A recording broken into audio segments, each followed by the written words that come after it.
যেমন কর্ম তেমন ফল, কথায় আছে মিথ্যা অপবাদ দিয়ে কারোর ক্ষতি করা যায় না, কিন্তু সত্যকে কোনোদিন ঢাকা যায় না। ঠিক সেইভাবেই মেয়ের প্রেমিককে মিথ্যা অপবাদ দিয়ে ফাঁসাতে গিয়ে মেয়ের মা আর কাকা নিজেরাই গেলেন ফেঁসে। পুলিশ সূত্রে খবর, গতকাল এক অল্প বয়স্ক মেয়ে ও তার মা এবং এক প্রতিবেশী কাকু হরিহরপাড়া থানায় অল্প বয়স্ক প্রেমিকের বিরুদ্ধে শারীরিক নিগ্রহের অভিযোগ দায়ের করে। অভিযোগের ভিত্তিতে প্রেমিককে আটক করে হরিহরপাড়া থানার পুলিশ। অভিযোগের সত্যতা যাচাই করবার জন্য পরে পুলিশ যখন অল্প বয়স্ক এবং তার অভিযুক্ত প্রেমিকের সঙ্গে পৃথকভাবে কথা বলেন, তখন উঠে আসে আসল রহস্য। তদন্তে দেখা যায় মেয়েটিকে নিয়ে জোর করে অভিযোগ দায়ের করতে বাধ্য করেছেন তার মা ও প্রতিবেশী এক কাকু।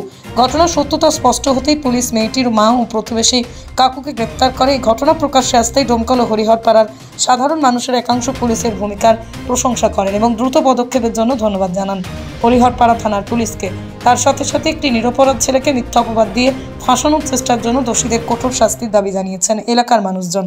আমি একটা ছেলের সঙ্গে রিলেশন ছিল আমার, আমি ওর সঙ্গে চলে গেছিলাম। তারপরে আমার মারা কেস করে দিয়ে থানায় আসে, আমি ঘুমেও ছিলাম, ছেলেটাও থানায় ছিল। দিয়ে ওখান থেকে কোর্টে থেকে মীমাংসা সব হয়ে যায়। গত পরশু দিন আমি ওর সঙ্গে দেখা করতে গেছিলাম করিমপুর বাজারে। দিয়ে আমি ওখান থেকে চলে আসি ওর সঙ্গে দেখা করে।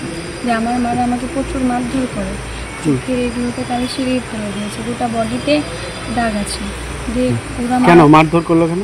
আমি ওর সঙ্গে দেখা করতে গেছিলাম আর আমাকে অন্য জায়গায় বিয়ে দেবো তাই বলছে। তার জন্য আমি ওদের পছন্দে বিয়ে করবো না। আমাকে বলছে তুই এই ছেলেটাকে ফাঁসিয়ে দিয়ে ওখানে বিয়ে করবো। আমি বলেছি না, আমি ওখানে বিয়ে করবো না। দিয়ে বলছে না, তোর ওখানে বিয়ে করতে হবে, এই বলে মারধর করেছে। আমি যদি কেস না করে তাহলে আমাকে মেরে ফেলবো তাই বলছে। কে কে মেরেছে তোমাকে? আমাকে শুধু আমার মাই মেরেছে। থানাতে মা আর ওই কাকু নিশ্চয় ছিলেন আমি কেস করতে। কি কেস করতে বলেছিল? পক্ষ কেস করতে বলেছিল, ধর্ষণে, তাই তো? রেপ করেছে বলে? হ্যাঁ।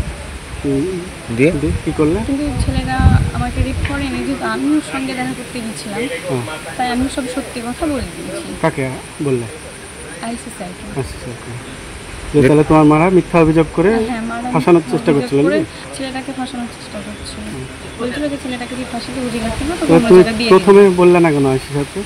আমি প্রথমেই বলিনি এর কারণে যে ওই ছেলেটা আসুক, যাতে দুজনের কথা সামনাসামনি এইভাবে আর করতে পারে কেস হবে, তার জন্য আমি প্রথমে কিছু বলিনি। আর কি মায়েরদের ভয়? হ্যাঁ, মায়েদের ভয়। আমাকে মা সব কিছু বলতে পারেন, মা আর ওই কাকু, তাই আমি কিছু বলিনি। তাহলে মাই তোমাকে প্রচন্ড মারধর করে কেস করতে বলেছিল? হ্যাঁ, জোর করেছিল কেস করতে? জোর করেছিল, মারধরও করেছে। দিয়ে এখন কি করলে? এখন আমার মা আমাকে মারধর করেছে, কেস করতে বলেছে, সব আমি সত্য কথাগুলো বলে দিয়েছি। কাকে? আইসি স্যারকে। দিয়ে তারপর তুমি আবার কাদের নামে অভিযোগ করলে? আমি আমার মাদের নামে অভিযোগ করলাম। কি অভিযোগ করলে? আমার মাই আমাকে মারধর করেছে, আর অন্য ছেলের সঙ্গে বিয়ে দিয়ে দিবে, আর ওই ছেলেটা আমাকে নিয়ে যায়নি, আমি নিজেই ছিলাম। দিয়ে তোমার মাদেরকে কি গ্রেপ্তার করেছে? ব্যুরো রিপোর্ট, আরং নিউজ, নদিয়া।